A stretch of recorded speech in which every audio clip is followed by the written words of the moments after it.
यः कर्ता जगतां भर्ता संहर्ता मासां निधिः प्रणमामि समादित्यं बहिरन्तस्तमोपहम् यो देव सविता अस्माकं धियो धर्मादिगोचरः प्रेरयेस्तस्य यद्भर्ग तद्वरेण्यमुपास्महे।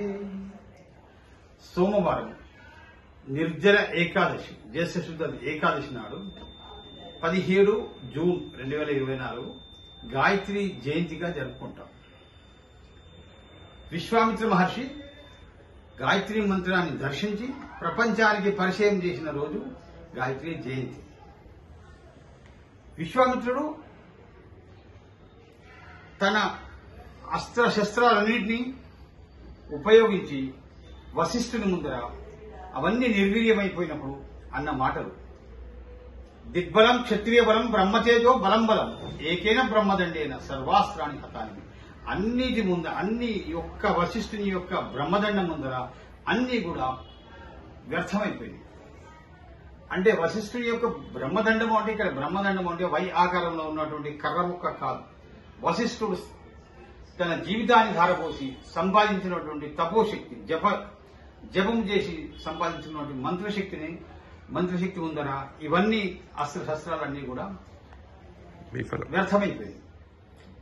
ఇక్కడ గాయత్రి అనేది భారతదేశానికి మన భారతదేశం ఒక తపోభూమి, ఒక దేవభూమి, ఒక వేదభూమి. వేదమాత గాయత్రి మంత్రాన్ని మనము వంశపారంపర్యంగా మన యొక్క సనాతన ధర్మం, మన యొక్క వారసత్వ సంపదగా మనం సంక్రమించుకున్నది. దాన్ని తప్పకుండా మనం కాపాడుకోవాల్సినటువంటి బాధ్యత మనందరిపై ఉన్నది. గాయత్రి మంత్రాన్ని మించిన మంత్రము లేదు, తల్లిని మించిన దైవం లేదు. నా గాయత్రి పర మంత్రం నా మాకు పరదైవతం. గాయత్రి మంత్రం ఒక ప్రాణశక్తి. గాయంతం త్రాయితే ఇది గాయత్రి. గాయత్రి మంత్రం ఒక ప్రాణశక్తి. గానము చేయవాని ప్రాణము రక్షించినది గాయత్రి. చేయాలి. ఎవరు చేయాలంటే ద్విజ బృందాలు తప్పకుండా చేయాలి, బ్రాహ్మణ సంఘాలు చేయాలి, బ్రాహ్మణులందరూ కలిసి సామూహికంగా చేయాలి. గాయత్రి వ్యాహృతి సంధ్య ద్విజ బృంద నిషేధిత. లలితా సహస్రనామాలలో మనకు క్లియర్ గా చెప్పబడింది. మార్కండేయ మహర్షి చెప్పారు. తప్పకుండా బ్రాహ్మణులందరూ కలిసి ఆ జపాన్ని మనం అనుష్ఠించి ప్రపంచానికి ఉపయోగపడే విధంగా మనము ఆ జపశక్తిని అమ్మవారికి సమర్పించుకోవాలి. దైవాధీనం జగత్సర్వం, మంత్రాధీనం తు దైవతం, తన్మంత్రం బ్రాహ్మణాధీనం బ్రాహ్మణో మమ దేవత. బ్రాహ్మణుడికి ఒక దేవస్థానం. బ్రాహ్మణుడు భూసురుడు. బ్రాహ్మణుడికి ఒక దైవత్వాన్ని వేదం మనకు ప్రసాదించింది. వర్ణానం బ్రాహ్మణుడు, వర్ణములన్నింటి లోపల బ్రాహ్మణునికి గురుస్థానం. గురుదేవో మహేశ్వర అన్నట్టు ఆ గురుస్థానంలో ఉన్నవాడికి బాధ్యత. గురువాక్యం కామధేను.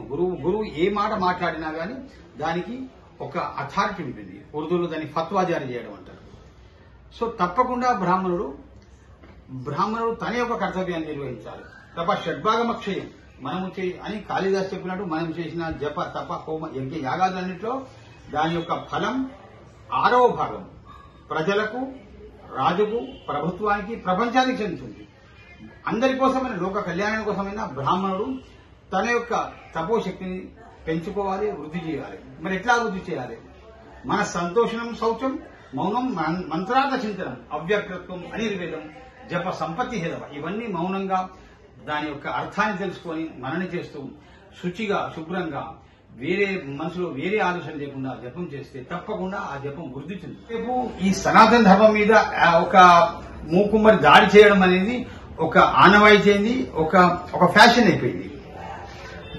భారత్ को कुछ नहीं बिगाड़ा दुश्मन के तलवारों ने, భారత్ को बर्बाद किया है భారత్ के गद्दारों ने. మన వాళ్లే మనలో కూడా దీన్ని సనాతన ధర్మాన్ని పడగొట్టడానికి ఎన్నో రకాలుగా ప్రయత్నాలు చేస్తున్నారు.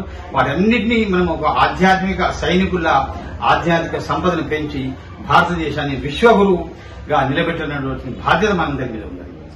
అందుకోసం మనం తప్పకుండా ఈ గాయత్రి జయంతితోటి నాంది మనం ప్రారంభించి అంతం కాదు ఆరంభమని స్టార్ట్ చేసి తప్పకుండా మనం యొక్క గాయత్రి మంత్రాన్ని ప్రపంచ కళ్యాణానికి, ప్రపంచ శాంతికి మనం ఉపయోగించాలి.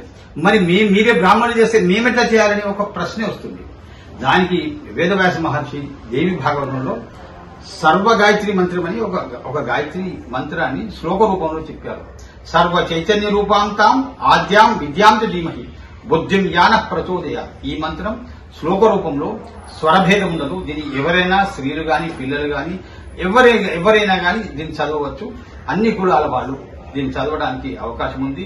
అందుకోసం అందరం కలిసి ఆనాడు సహస్ర గాయత్రి చేద్దాం. వీలు కాని పక్షంలో అష్టోత్తర శత గాయత్రి చేద్దాం. అథవా అసలేమ టైం లేదు అనుకుంటే దశ గాయత్రి చేద్దాం. లేకుంటే అమ్మవారి ఫోటోకు మనసారా దండం పెట్టుకుని ప్రపంచాన్ని ప్రజలందరినీ కాపాడి అందరినీ ఆయురారోగ్య అష్ట ఐశ్వర్యాలతో కరుణించమని ప్రార్థిద్దాం. నా పేరు మహావాది వినోద్ కుమార్, గాయత్రి ఉపాసన సంస్థ అధ్యక్షుడిని. మీరు చేసిన జపం ఒక్క ఫోటో, ఒక చిన్న వీడియో నా నెంబర్కి పంపండి. నా నెంబర్ 9000013755. అది వాట్సాప్ లో నాకు పంపిస్తే నేను ఇది అందరికీ, ఎందుకంటే మనం చేయడం వల్ల మనము ప్రేరేపించిన వాళ్ళమిస్తాం. కర్త కారశ్చైవ అన్నట్టు కర్త చేసిన వాడు, అనువదించిన వాడు, దానికి ప్రపోజ్ చేసిన వాడు, దాన్ని ప్రచారం చేసిన వాడు అందరూ కూడా సమ పాళ్లలో దాని యొక్క వాళ్ళ యొక్క పార్టిసిపేషన్ ఉంటుంది. అందుకోసం ఒక చిన్న ఫోటోను పంపండి. గాయత్రి జయంతి నాడు ప్రపంచం మొత్తం గాయత్రి అమ్మవారిని మొత్తం గాయత్రి మంత్రమయం చేద్దాం. తప్పకుండా గాయత్రి మంత్ర ఉద్యమంలో కూడా అందరం పాల్గొందాం. నమస్తే నమస్తే నమస్తే.